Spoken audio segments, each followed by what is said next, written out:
Mula sa pariralang Nanmaliw Yabalay o isang lugar na naging isang bayan, nakilala ang Binmalay. Isang bayan na dati parte ng Binalatongan na ngayon ay kilala bilang San Carlos City. Ayon sa ibang alamat, nagsimula ang bayang ito nang mag-away ang dalawang lalaking magkapatid na dato sa kung sino ang dapat mamuno sa kanilang komunidad. Sa paglisan ng mas nakababatang lalaki at paglipat sa Binmalay, naipamalas niya ang kanyang galing sa pamumuno, pagnenegosyo at iba pa na naging dahilan sa pag-unlad at ng pagiging bayan ng Binmalay. Tara! Samahan niyo ako, Andrea, ang inyong cheerful explorer, para tuklasin ang may pagmamalaki ng mausbong na bayan ng Binmalay. Dito sa ganda mo, Pangasinan! Simulan na ang pasyalan. Lang pumasyal sa Pangasinan, balikan ang lahat na magpasaya. Lang klasin ang taglay na ganda, siguradong mag-enjoy ka. Lang pumasyal sa Pangasinan, balikan ang lahat na magpasaya. Lang klasin ang taglay na ganda, siguradong mag-enjoy.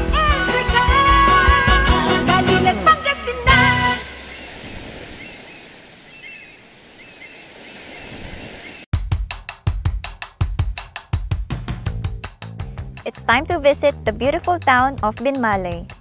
Mula sa Cubao, sumakay ng biyaheng dagupan sa halagang 614 to 782 pesos depende sa klase ng bus. Travel time is approximately 5 hours. Mula sa Dagupan, sumakay ng jeep o e-bus patungong Binmalay for 25 pesos. Kung road trip naman with family or friends using your own vehicle ang gusto, tahakin lang ang NLEX, SCTEX at TPLEX. Mag-exit sa Rosales at diretsuhin ang Villasis-Malasiki Road hanggang marating ang bayan.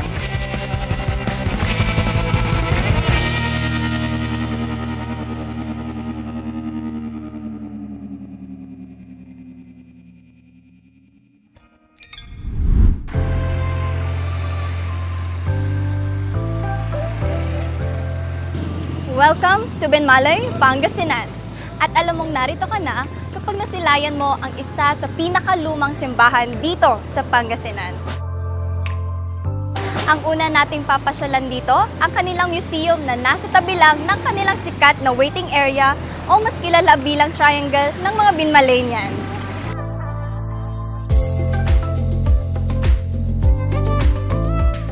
Bukas ang museum sa publiko, kailangan lamang mag-register pagpasok mo dito. Maaari itong pasyalan, Lunes hanggang Biyernes, alas 8 ng umaga hanggang alas 4 ng hapon.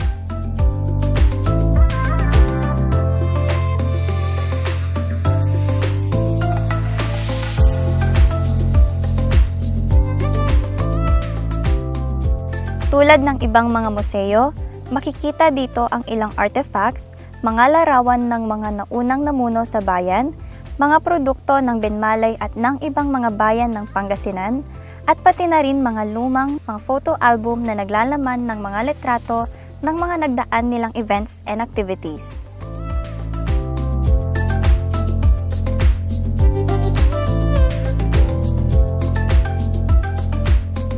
Ang bayan ay mayaman sa agricultural industry. Pero maliban dito, kilala na rin ang Binmalay sa kanilang woodworking industry. Kaya tara't pasyalan naman natin ang mga gumagawa ng life size ng mga to.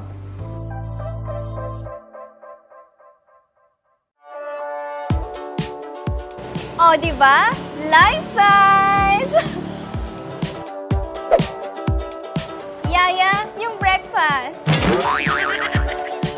Dito nga sa kahabaan ng Barangay Malindong, makikita ang hilera ng mga furniture shops.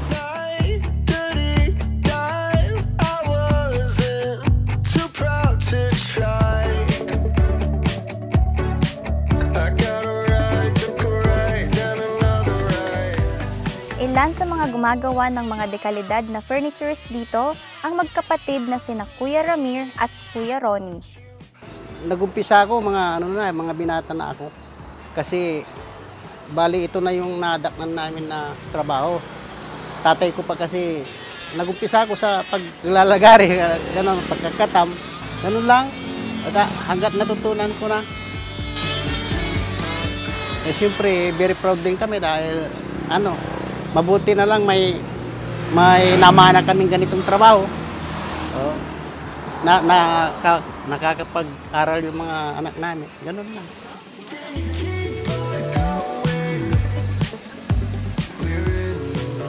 Tinurang ko ng ganito, furniture, sa kahirapan ng buhay, turinan ko namin, halap buhay namin. So, nakapagtayo ko ng bahay ko, ganyan. Ang woodworking po ng barangay namin is mabili po, kilala na po sa buong Pilipinas po, kung saan-saan po nakakarating yung produkto namin. Ay nakatulong po ito ng malaki po kasi po dati po konti lang yung karpintero po dito. Ngayon po halos lahat po, marami pong karpintero, napag-aral po yung mga anak nila, tapos hindi na po masyadong naghihirap yung mga tao po dito. Para sa mga nais magpagawa o bumili ng mga furnitures, maaaring dumiretso na sa mga shops sa kahabaan ng Lingayen-Binmalay Road.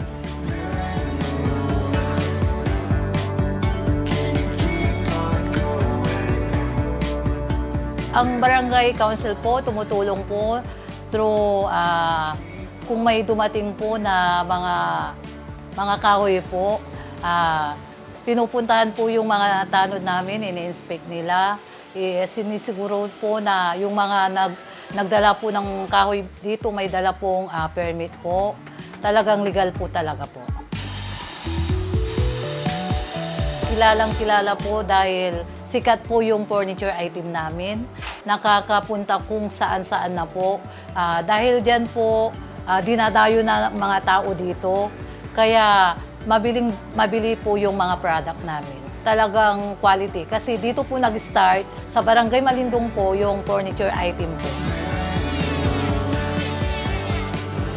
Totoo ngang ang ganda ng isang bayan ay hindi lang nakikita sa mga pasyalan, kundi sa husay at galing din sa paggawa ng kanilang naggagandahang produkto. Patunay dyan ang bayan ng Binmalay. Dahil pagkatapos nating makilala ang kanilang woodworking industry, isa pang industriya ang kikilalanin nating marka na ng bayan.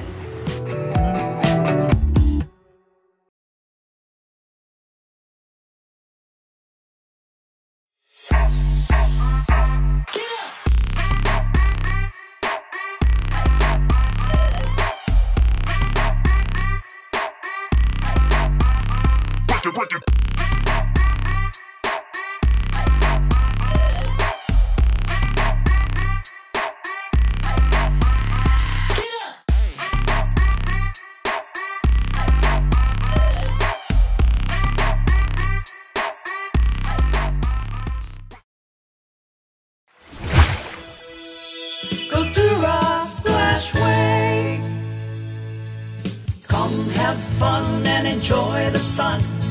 Family and friends as one. Welcome to Cultura Splash Wave, a world-class resort nestled at the foot of the mountains. Have fun with the different waves at our amazing wave pool. Be thrilled at the heart-pounding giant slides. Swim to your heart's content at the uniquely designed dolphin pool. Be a child again with your family and friends at the Water Factory. Enjoy the comforts of your home at the spacious, elegantly furnished, air-conditioned rooms. Celebrate the best times of your lives at Juliet's Legacy Hotel and Pavilion. Face your fears at our Skywalker. Relax and find your calm at our Fish Spa. Located at Cares, Pugo, La Union. Live the adventurous life with Cultura Splash Wave. Join us now, come on, Cultura Splash Wave. Cultura Splash Wave. Come have fun and enjoy the sun. Family and friends as one.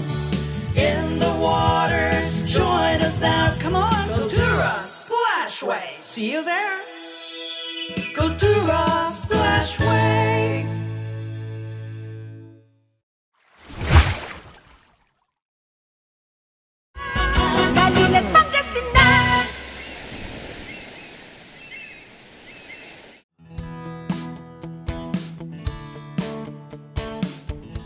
Sa patuloy na paglago ng bayan ng Binmaley, isang industriya ang sumasabay dito.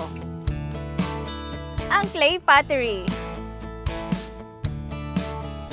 Dito sa Barangay Palyas, Binmaley, San Carlos Road, ang clay pottery ay patuloy na umuusbong hindi lamang bilang art form, kundi isang vital source of livelihood na rin.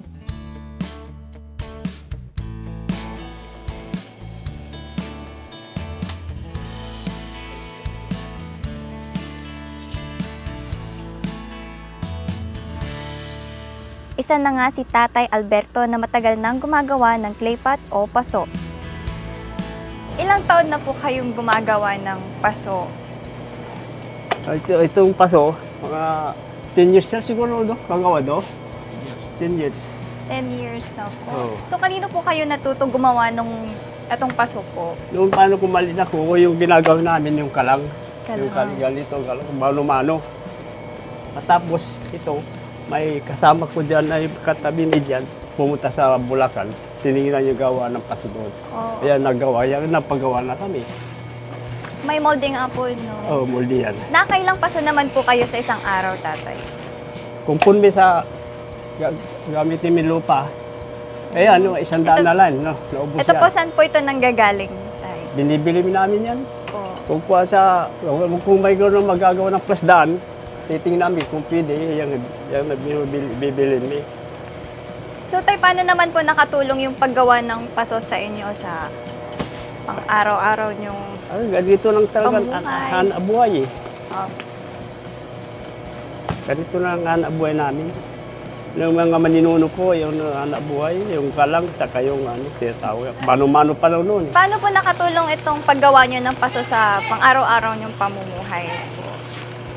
Ito, kasi yung anak buhay namin, kinabukasan yung gagawin mi, kung marami nang nagawa mi, lulutuin mi na, titiksin mi na magkukuha, pura dito.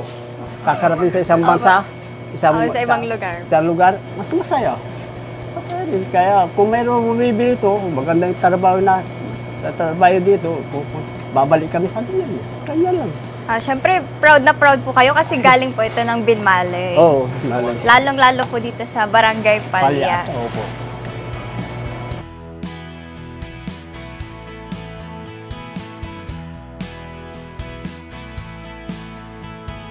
Pagkatapos nilang patuyuin ang hinulmang mga paso, iluluto nila ito for 24 hours. Pero alam nyo ba na kapag ganito ang kulay or kulay itim, hindi ito sunog, kundi hindi pa okay yung pagkakaluto. Kaya ibabalik nila hanggang sa ma-achieve yung ganitong kulay.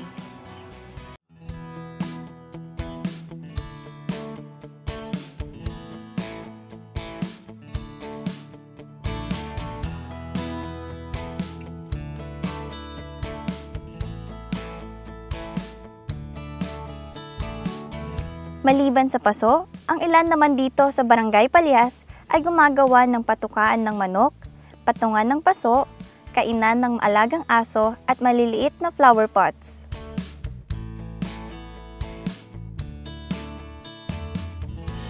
Susubukan naman natin gumawa ng maliliit na paso at magpapatulong tayo kay Ate Rowena. Ayan. Ate Rowena, paano po ang pinakaunang step sa paggawa po ng paso? Kumuha ka ng lupa.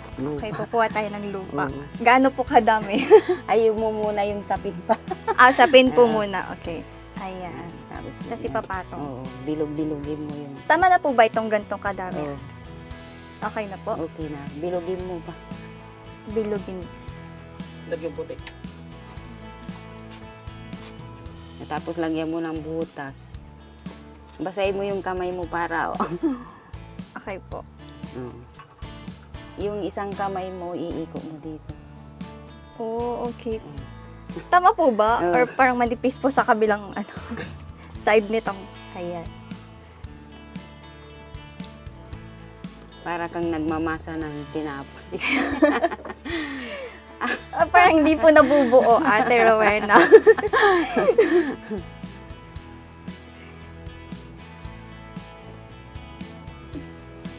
Parang mali na po. Hindi na po ito paso, Ate Rowena. Hindi tala, ito po muna bubutasin mo lang.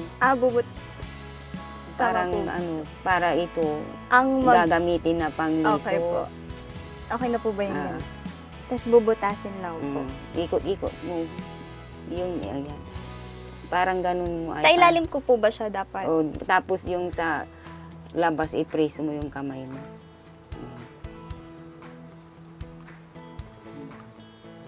Ayan. Tama.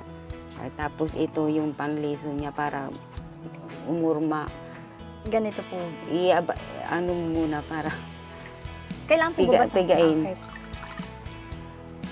Hindi masyadong piga para dumulas. Ayan po.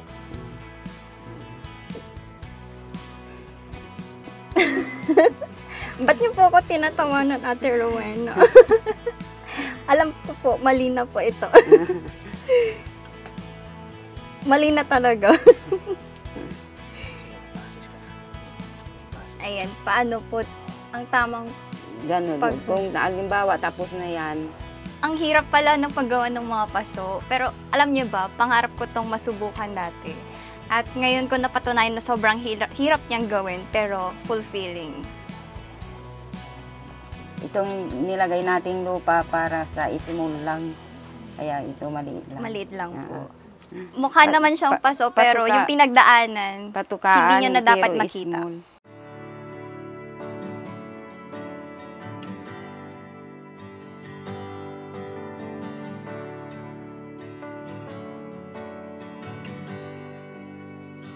Sa paggawa namin matagal na, mga 1-2 taon na. Kasi mula panganay ko, 25 na yung panganay ko ngayon. Dito kami kumukuha lahat, pati pagpapaaral namin sa mga anak namin. Mula nung nag-aral sila, dito talaga kami kumukuha. Yung mga biyahero, nakakarating hanggang sa Cavite, ganun. Depende din sa mga order. Patungan ng mga paso, saka ito gilit. Saka may mga maliliit din yung iba-ibang design. May kubkob, may cactus. Pero ngayon season, ito talaga yung malakas patukaan. Kasi sa araw ng patay. Masaya kasi na imumungkahi namin yung produkto namin dito.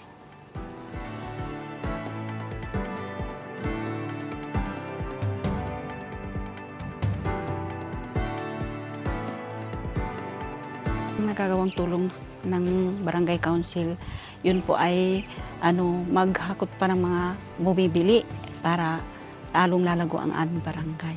Sinasabihan na lang po yung mga bibili, alimbawa sa ibang lugar, kaya nga po yung mga ibang lugar nagpupunta na po dito sa amin para bumili po ng mga patiri na iba't ibang mga produkto sa aming barangay. Maganda daw po yung mga gawa nila dito sa amin, kaya po nagugustuhan po nila.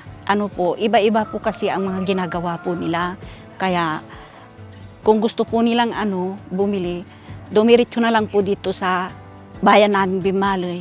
Tapos pumunta na lang po sa barangay namin Palyas, sa barangay hall po, para po i-assist namin po sila.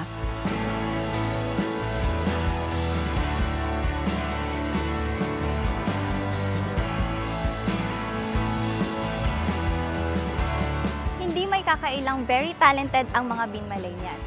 Kita naman sa mga ipinagmamalaki nilang mga produkto. Ngayon, may papasyalan naman tayong Balita Ko. Malapit lang dito sa Barangay Palyas. Tara!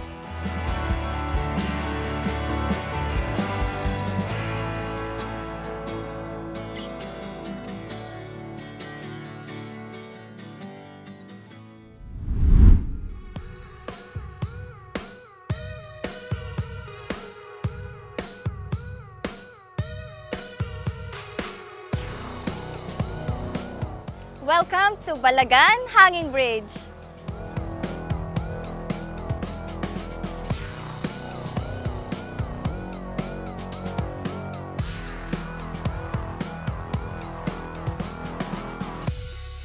Ang Balagan Hanging Bridge ay may habang 100 meters.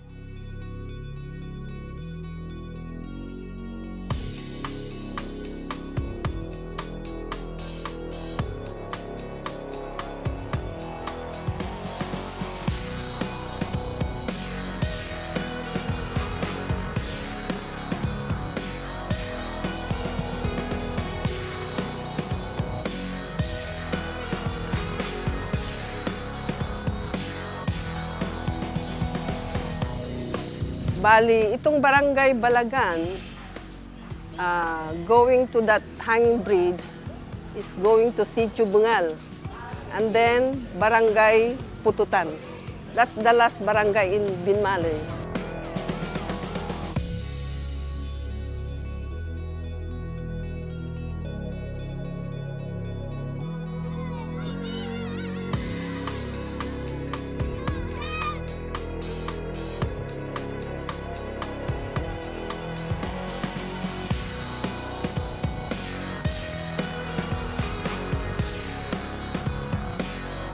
Well, sa ngayon, mas pinaganda nila, mas maging matibay, mahusay. Ganon. Tapos, nagpapasalamat kami kay Kapitan Sani Aguirre. Siyang gumawa ng paraan para magawa yung project na yan.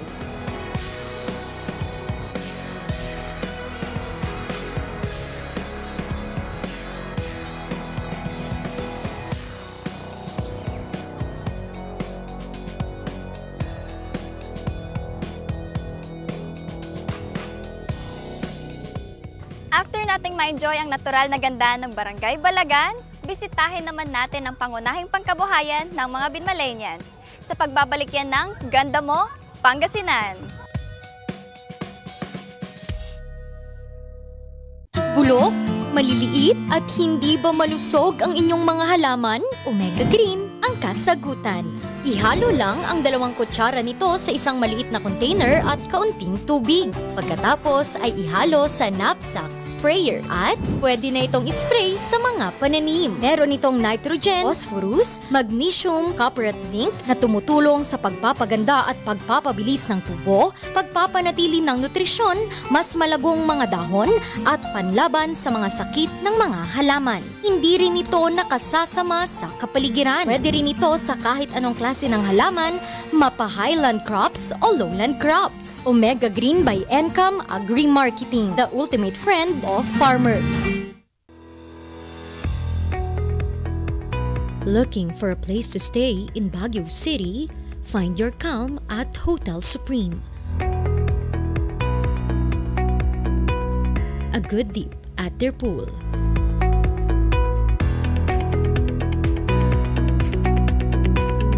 Clean and comfortable rooms with a view.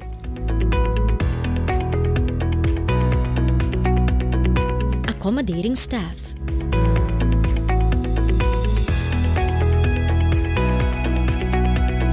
You can also enjoy a sip of coffee at their coffee shop.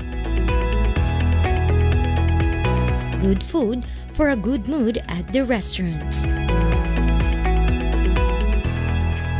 Spacious halls for events, and many more. A perfect balance of business and relaxation, all at Hotel Supreme.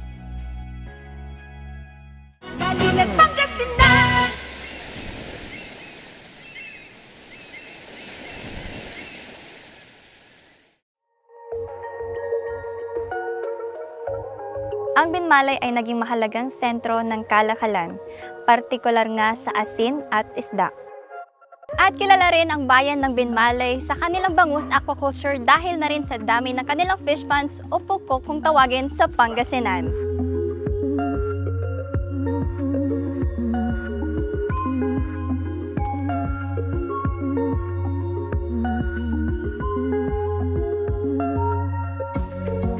Pinaniniwalaang ang mineral content sa mga pukok at ilog ng bayan ang responsable sa napakasarap na lasa ng kanilang bangus.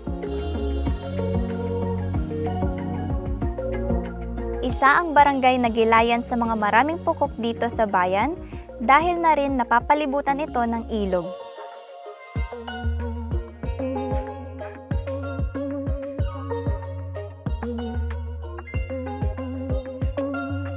Sa ngayon po, pag ganitong medyo maganda yung tubig, madaling lumaki po yung bangus. Pero pag summer, talagang medyo mahinang magpalaki. Doon napipiskil yung mga iba.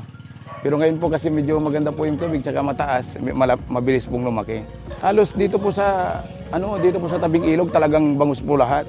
Yearly na talagang bangusan. Nagbibigay din yung mga bipar ng mga similya, tsaka feeds. Pag binibigyan sila. O, sa amin, mayroon kaming tilapia, o, tapos sa akin, meron din akong hituan. O, kasi naitataguyod yung mga, kagaya ng mga bantay, o, siyempre, ano sila, sa pang-araw-araw nila. Pag minsan, inaano namin dun sa mismong public market ng Binmalay, o, tapos pag talagang marami yung demand, inaano namin sa mga karatig bayan. Nakadepende sa lawak at lalim ng pukok ang bilang ng bangus. Sa isang pukok na may lawak na 1 hektarya at may lalim na 6 na talampakan, maaari itong maglaman ng 20,000 na peraso ng bangus. Hindi lamang bangus ang pinaparami o pinapalaki dito. Mayroon ding mga tilapia at hito na nag-uumpisa ng makilala dito sa Binmalay.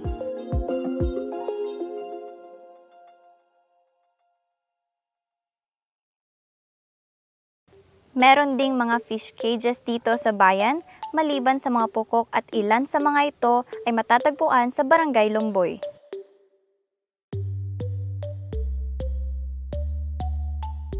Isa nga si Kuya Bobby na nagmamay-ari ng mga fish cages dito. Since sa birth, dito na ako pinanganak. 9 years old pa ako. Natutunan ko lahat ng mga tinuro sa akin ng magulang ko.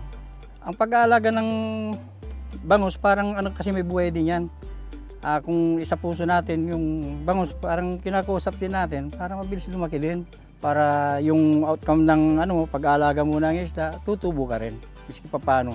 Sa Binmalay kasi, natural food, maraming minerals na nakakain dito. Like algae, yung lumot, yung taruktok na seaweed, parang tapos mayroon pang lablab. Kasi minsan ang ginagawa ng mga kasama kong nagpipispan is pinupurmula namin yan. Kailangan nakaprepare din yung net, yung hapa net, lalagay sa pilapil para in case na mabutasan yung pilapil, hindi papasok yung sari-sari like mulmol. Yan, mabilis sumama ng paglaki ng isda natin na inalagaan. Ang bangus ng Binmalay kasi nandito ako sa gitna sa Lingayen at saka sa Binmalay at saka sa Dagupan, nandito ako sa gitna, dito lahat ang daanan yan. Direkta na kaagad. Depende naman sa feedings yan Sa minerals kasi na kinakain ng yung lumot at saka yung lablab, mataba talaga yung lupa dito. Saka fresh water to, malinis. Dapat kung mag-aalaga ka ng ganito, yung walang pandaraya ba? Kahit sa kiluhan, kahit sa pagkain, kahit sa nagkakapital. Huwag mo dayain kasi ang karma mabilis. Kailangan nakamonitor ka hindi lang sa isda, pati yung nag-aalaga. Para hindi natin mapabaya yung buhay din siya. Kasi may pamilya din yan Masaya naman pag malaki na, magandang pagkain. Depende po sa laman ng fish pan po. Pag sa maliit pa lang, depende mga 1 sako ganun.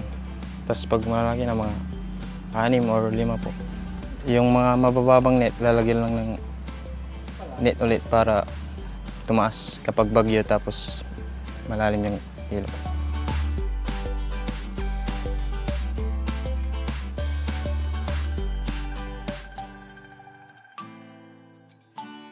Patuloy nga sa pag-asenso ang bayan dahil sa sipag at tiyaga ng mga Binmalaynians at sa kanilang mayamang agrikultura, specifically ang kanilang aquaculture. At para makumpleto ang pamamasyal natin dito sa Binmalay, puntahan naman natin ang dinarayong lugar dito.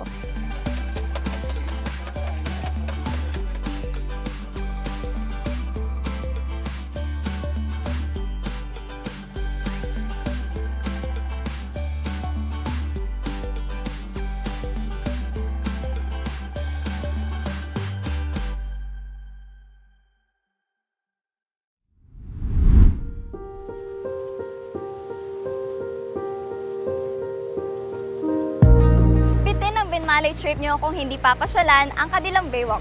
Kaya make sure to add this place sa itinerary nyo kapag nagpunta kayo dito.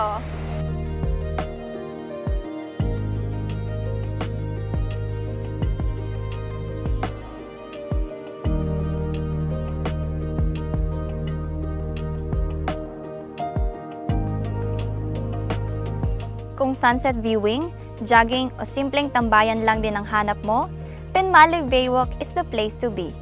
it's the perfect spot to be one with nature while soul searching.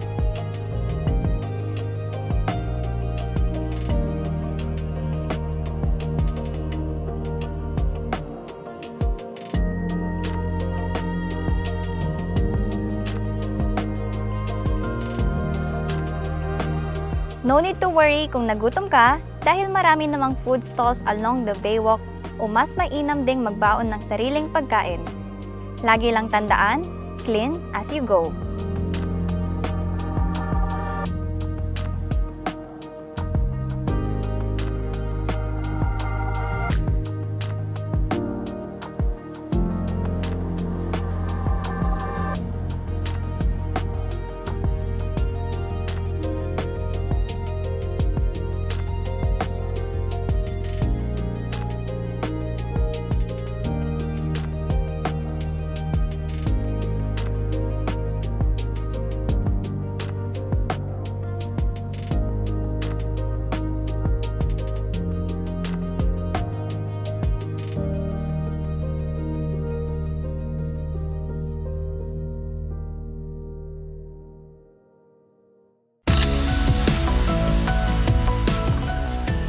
Sa pagiging isang ganap na bayan, ang Binmalay ay nagpatuloy sa pag-asenso. Mula sa kanyang mayamang agrikultura hanggang sa natural nitong ganda. Tunay ngang hindi mo palalampasing bisitahin, kilalanin at mahalin ang bayan ng Binmalay dito sa lalawigan ng Pangasinan.